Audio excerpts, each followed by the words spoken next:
Hello everyone, so I wanted to make a quick video about alkenes, an introductory video. So I wanted to give you some of the terminology that you're going to hear with alkenes, because I know that when you're first learning it, the professors throw a lot of terminology at you, and it's not that they mean to, it's just that OChem is that way, right? And so there's very specific about what type of alkene that they're talking about. And so I wanted to make a video for you guys so that way at least you can refresh or at least have an idea, oh, okay, this is what they mean. So with alkenes, usually what the first thing you hear is trans or cis. So if something is trans, they're diagonal again from each other across a double bond. So I put an R, but my R could be an ethyl, it could be a methyl, it could be a bromine. The point is that the R groups are diagonal from each other. Okay, now I want to tell you, you also have easy classification, and I have a separate video on that. So on this video, I'm going to talk about substitutions and trans and cis. If you're concerned about E and Z, go check out that other video because that's another terminology that you'll learn about with alkenes. So going back to this, another terminology that you're going to hear a lot is cis. Well, cis is sisters are always on the same side. So that's the mnemonic I made for you guys. And if you think about it, the R groups are next to each other across the double bond. So why is this important? So trans is more stable than cis. So you need to know that in general, trans is more stable than cis. And it's usually due to steric factors. And with cis, there is steric hindrance. So it's not,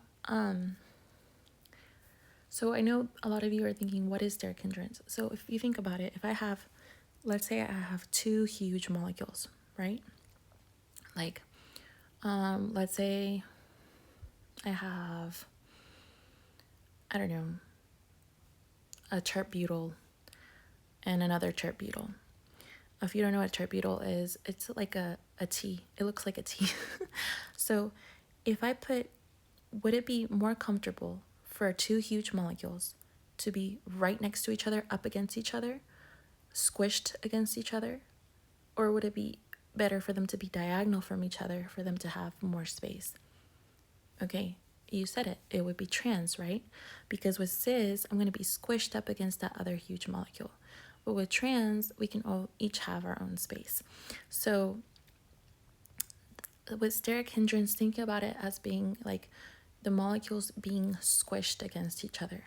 I mean, I'm not really talking about hydrogen, right? Like if you have a hydrogen and a methyl group next to each other, yeah, there might be steric hindrance, but not that much. Like there's going to be not really that much. But if I have two huge groups next to each other, yeah, you're going to feel a lot of steric hindrance. And so that's why it's better to be in trans, because again, they're diagonal from each other and they have more space. Versus cis, they're going to be right up next to each other, squishing each other, and that's going to be really uncomfortable for the molecule. And again, that's going to be a lot of steric hindrance. So that's what that means. Okay.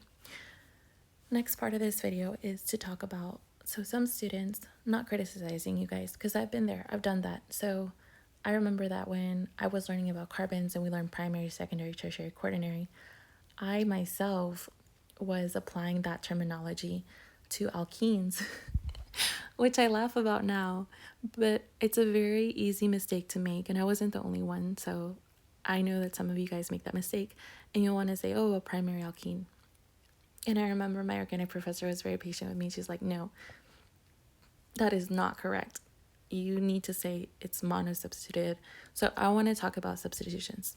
So with alkenes, you can have a monosubstituted, which is going to be one R group, disubstituted, which is going to be two R groups. And it doesn't matter if the R group is in cis or in trans, again, it's going to be disubstituted because you have two R groups. Trisubstituted, three R groups, and tetrasubstituted is four R groups. So please do not make my mistake and go tell your professor, oh, that's a primary alkene or a secondary alkene. That is completely wrong. So you need to say that's a monosubstituted, disubstituted, trisubstituted, tetrasubstituted. Okay, so by this, you're probably like, okay, who cares about the substitutions? And you should. And the reason why is because you'll learn something called ZAITSEV'S rule. And what is ZAITSEV'S rule? So whenever you have in organic chemistry, there will be a point in the semester that you are doing reactions, for example, elimination reactions, right? And you're forming alkenes. And you can form, let's say hypothetically, I have an E1 reaction, and I'm able to make a di-substituted and a tri-substituted. So bear with me. So the tri-substituted, because it has more substitutions, it's more stable than the di-substituted.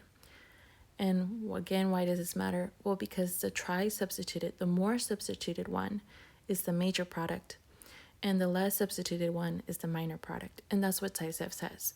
So then when on your exam, it'll say, okay, give me all the products from this elimination reaction. You'll have to write what is the major product, what is the minor product. And if you have, for example, an equal substituted product, which usually doesn't happen, you usually have a major or minor.